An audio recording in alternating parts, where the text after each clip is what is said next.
वक्त हमारे साथ मध्य प्रदेश भारतीय जनता पार्टी के एक ऐसे व्यक्ति हैं, एक ऐसे नेता हैं, प्रदेश अध्यक्ष हैं, जिन्होंने बहुत ही चतुराई से, चाहे टिकट वितरण की हम बात करें या पार्टी के सारे संवेदनशील मसले हों, उनको कुछ इस तरह से हैंडल किया है कि वो भारतीय जनता पार्टी के लिए एक बेहद महत्वपूर्ण रणनीतिकार और संकट मोचन के रूप में उभर कर सामने आए। हमारे साथ हैं प्रदेश भाजपा के अध्यक्ष नरेंद्र सिंह तोमर जी।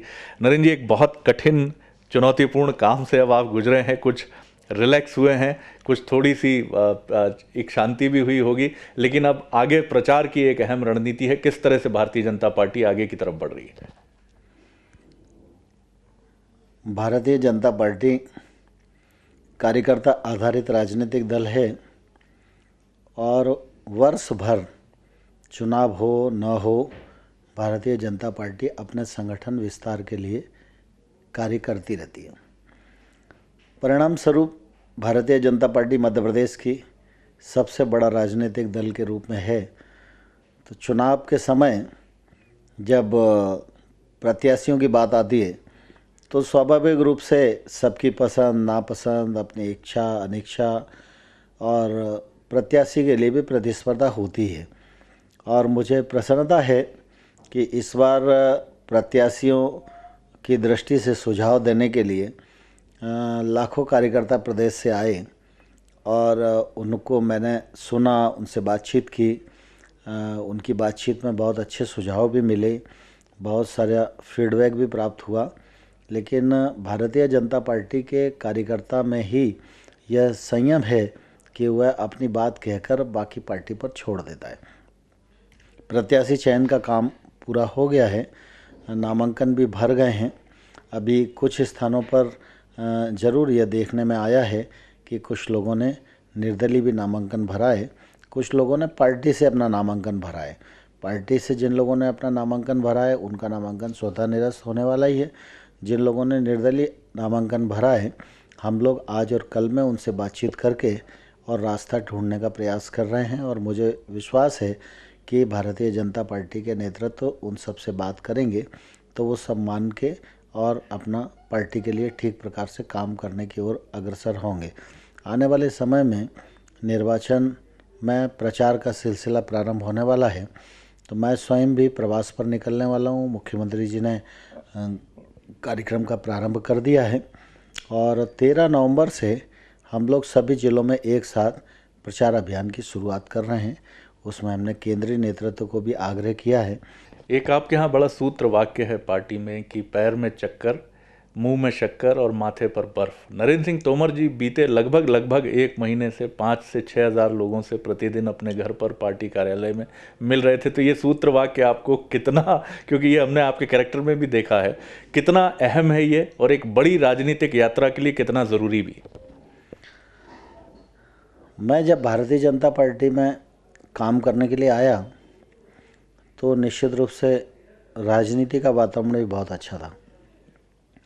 इसलिए कुशाभाऊ ठाकरे जी, प्यारेलाल खंडेलवाल जी, राजमाता जी, पटवा जी, जोशी जी, इन सब के सानिध्य में मैं इस पार्टी में बड़ा हुआ हूँ और इन सब से मुझे सीखने का भी अवसर मिला।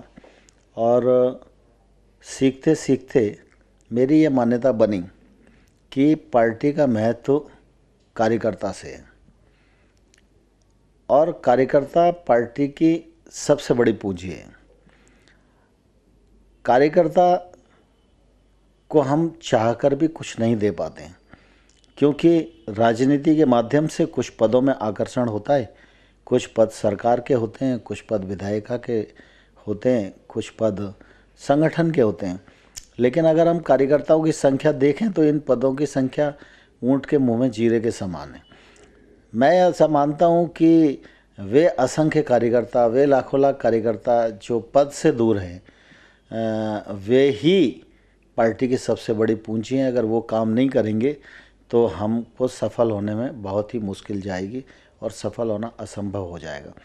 और इसलिए पार्टी की वह महान पूंजी किसी भी विषय को लेकर अगर आवे तो मैं अपना दायित्व तो समझता हूँ कि उसको ठीक प्रकार से सुना जाए, उसकी बात को संज्ञान लिया जाए, उसकी चर्चा के प्रकाश में निर्णय किए जाएं और उसको महत्व मानते हुए निश्चित रूप से मैं अपनी कार्य पद्धति को आगे बढ़ाता हूँ और ईश्वर की कृपा से और कार्यकर्ताओं के सहयोग से मुझे सफलता भी मिलती है। यह मेरा सौभाग्य है।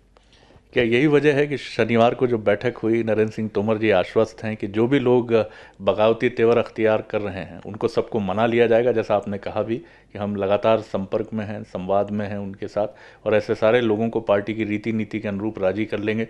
हिम्मत कोठारी जैसे वरिष्ठ कार्यकर्ता तो रास्ते से लौट पड़े और ये कहा उन्होंने कि अपनी पार्टी से गद्दारी नहीं करूँगा। मुझे विश्वास है जो भारतीय जनता पार्टी का कार्यकर्ता विचार से जुड़ा हुआ है और पार्टी को महत्वपूर्ण मानता है, उसके मन में गुस्सा हो सकता है और यह भी संभव है। चयन की प्रक्रिया में तमाम सारे अपवाद होते हैं, इससे मैं बिल्कुल भी इनकार नहीं करता हूँ, लेकिन कार्यकर्ता बातचीत के बाद समझ जाता है और जो कार्यकर्ताओं ने निर्दलीय फॉर्म भरे हैं वो निश्चित रूप से वापस करेंगे। हिम्मत कोठारी जी की आपने बात कही। हिम्मत कोठारी जी हमारे बहुत ही वरिष्ठ नेता हैं, मेरे से आयु में बड़े हैं, राजनीतिक आयु में बड़े हैं और निश्चित रूप से उनके मन में भी काफ़ी तकलीफ़ थी। यद्यपि हमने उनसे पहले बातचीत की थी, लेकिन निर्णय के बाद उनकी तकलीफ़ थी। जब पार्टी ने बात की तो उन्होंने पार्टी के इच्छा को और पार्टी के निर्णय को ही सर्वोपरि माना और निर्दलीय रूप में उन्होंने फार्म भरना स्वीकार नहीं किया। अंतिम प्रश्न है नरेंद्र जी, मध्य प्रदेश में भारतीय जनता पार्टी का दावा सत्ता में हैट्रिक बनाने का कितनी मजबूती से आप देखते हैं पार्टी के इस दावे को और क्या इसका आधार देखते हैं, क्योंकि ये भी माना जा रहा है कि कांग्रेस एक मजबूत मुकाबले के लिए मध्य प्रदेश में वापसी करने की तरफ बढ़ी है। भारतीय जनता पार्टी को इस मध्य प्रदेश की जनता ने 2003 में भी अवसर प्रदान किया, 2008 में भी अवसर प्रदान किया और मुझे प्रसन्नता है कि हमारी सरकार और हमारे मुख्यमंत्री शिवराज सिंह चौहान जी ने जो मध्य प्रदेश में सरकार के माध्यम से काम किया वह काम मध्य प्रदेश की जनता की अपेक्षा के अनुरूप था और उसी का परिणाम आज हम देखते हैं कि मध्य प्रदेश 2003 से पहले बीमारू राज्यों की श्रेणी में गिना जाता था। वह बीमारू राज्य भारतीय जनता पार्टी की सरकार के कृतित्व के कारण आज विकासशील राज्यों की श्रेणी में आकर खड़ा है। यह भारतीय जनता पार्टी नहीं कह रही, यह योजना आयोग के आंकड़े बोल रहे हैं, यह देश की तमाम सारी राजनीतिक और आर्थिक सामाजिक मूल्यांकन करने वाली संस्थाएं बोल रही हैं, बहुत सारे मीडिया हाउस बोल रहे हैं। जब फ्लोर पर प्रधानमंत्री को वक्तव्य देने की आवश्यकता होती है तो प्रधानमंत्री भी यह कहते नहीं चूकते कि शिवराज सिंह चौहान के समय मध्य प्रदेश की ग्रोथ बढ़ी है और निश्चित रूप से मध्य प्रदेश आमूलचूल परिवर्तन इन वर्षों में हुआ है। यह भारतीय जनता पार्टी की सरकार की उपलब्धि है। यह सब भी जनता के आशीर्वाद से ही संभव हुआ है और निश्चित रूप से विकास और जन कल्याण इन विषयों को लेकर हम जनता के बीच में जा रहे हैं। साथ ही साथ हम यूपीए सरकार का फेलुअर भी आम जनता के बीच में रखेंगे। अगर आज केंद्र के 2-3 मंत्री आकर यहाँ एका की बात करें, मध्य प्रदेश के विकास की बात करें, कानून व्यवस्था की बात करें, तो उन मंत्रियों को जवाब देना पड़ेगा कि 4.5 साल तक वो कहाँ थे। मध्य प्रदेश के साथ जब केंद्र की सरकार भेदभाव कर रही थी तो इन मंत्रियों की क्या भूमिका थी। मध्य प्रदेश का पैसा जब रोक रही थी केंद्र सरकार तो इन मंत्रियों की क्या भूमिका थी। और इन मंत्रियों ने अपने कार्यकाल में और सरकार के माध्यम से या अपने विभाग के माध्यम से भी इस मध्य प्रदेश के लिए क्या किया। और अगर आपने मध्य प्रदेश के लिए किया है तो आप वोट मांगने के अधिकारी हो, नहीं किया है तो एक हेलीकॉप्टर में बैठकर आओ और जनता को गुमराह करने की कोशिश करो, तो इससे मध्य प्रदेश की जनता गुमराह होने वाली नहीं है। शिवराज सिंह चौहान ने अपने को तिल तिल जलाकर इस मध्य प्रदेश की सरकार को चलाया है, जनता की चिंता की है, जनता के हृदय में अपना स्थान बनाया है और जन कल्याण के काम किए। उसके आधार पर हम लोग जनता के बीच में जाएंगे। हमें पूरा विश्वास है कि जनता का आशीर्वाद मिलेगा और हम तीसरी बार शिवराज सिंह चौहान के नेतृत्व में सरकार बनाने में सफल होंगे। बहुत धन्यवाद।